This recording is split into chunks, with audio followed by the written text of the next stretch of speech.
She walked into the living room and stopped cold. The golden retriever was lying directly beside the newborn. She thought she was looking at a catastrophe. She wasn't. Paloma Reyes had come home from the hospital 3 days earlier with her son Mateo and approximately no sleep. Her golden retriever, a 6-year-old female named Cleo, had met Mateo in the hospital parking lot during a careful, supervised introduction that had gone exactly as the book said it should. Cleo had been calm. Cleo had sniffed, stepped back, sat. Good dog behavior. Paloma had felt reassured. On day 3, Mateo was sleeping on a blanket on the living room floor, the big ocean blue fleece blanket Paloma's mother had brought. Positioned in the corner, away from drafts, while Paloma lay on the couch 15 feet away trying to rest. Her eyes were closed for approximately 6 minutes. When she opened them, Cleo was not in the corner of the room where she had been. Cleo was lying on the blanket, not near Mateo, beside Mateo. Her large amber body curved around the infant muzzle, 12 inches from the baby's head, her breathing slow and deep. Paloma crossed the room in 4 seconds and had her hands on Cleo's collar before she completed a single rational thought. She moved the dog, picked up Mateo, who was perfectly fine, breathing normally, temperature normal, utterly undisturbed, and sat on the floor with him, and her heart rate took several minutes to recover. She told her husband, Raphael, when he came home. Raphael was a firefighter. He understood danger-adjacent situations. He watched Cleo through the afternoon with the professional assessment mode Paloma knew well. That evening, he said, "She's done it with large animals before. Thermoregulation. Big animals lie beside small ones when the small one's temperature is low. Mateo's temperature was not low. They just checked it. Maybe she didn't know that," Raphael said, which Paloma did not find comforting. She moved Mateo's blanket spot to the center of the room, away from the corner. The next afternoon, Cleo was lying beside him again. Same curved position, same proximity, same complete peace from Mateo. If you stay for stories about what animals sense before we do, you're in the right place. Subscribe so you don't miss the next one. Paloma called the pediatrician. She described the behavior. The pediatrician said, "Keep the dog supervised, make sure there's adequate space. Watch Mateo's temperature."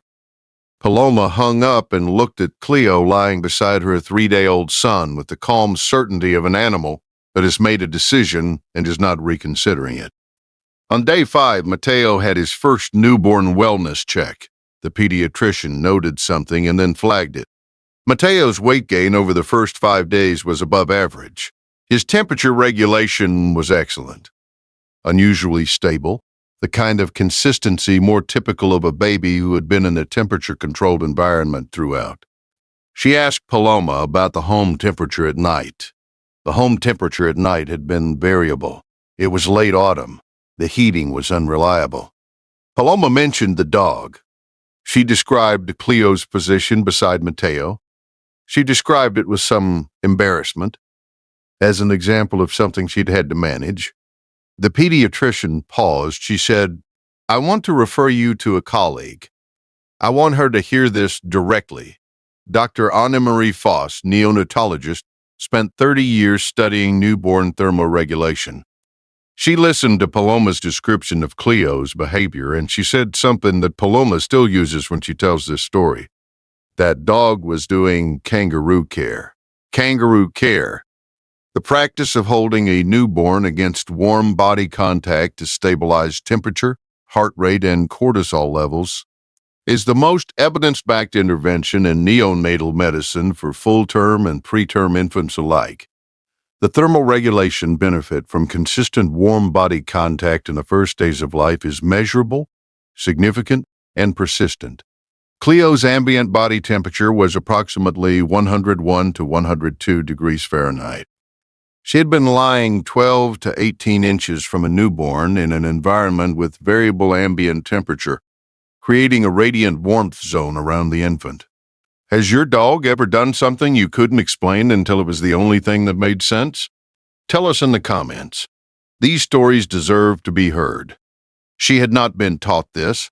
No one had instructed her. She had been reading something in the newborn, possibly temperature differentials, possibly the specific scent compounds associated with newborn thermoregulation and stability, and responding to it with the tool available to her. Paloma sat in Dr. Foss's office for a long time afterward. She thought about the 4 seconds it had taken her to cross the room and pull Cleo away from Mateo on day 3. The automatic response of panic, the certainty that what she was looking at was dangerous. She drove home. She walked in the front door. Cleo came from the kitchen. Paloma sat down on the floor and let the dog lean against her and stayed there. Every guardian deserves to be recognized, even the ones who never ask for anything in return. If stories like this matter to you, subscribe so you never miss the next one. Mateo is now 7 months old. He is healthy. He gained weight well. His temperature regulation is textbook perfect. Cleo still sleeps beside him, on a bed now, a proper dog bed positioned at the foot of the crib, every single night. She gets up once between midnight and 5 a.m. and stands beside the crib for approximately 4 minutes, then returns to her bed.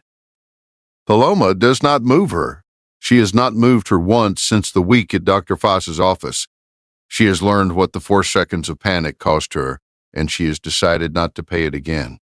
The next story, a family's dog began refusing to let the father carry their baby.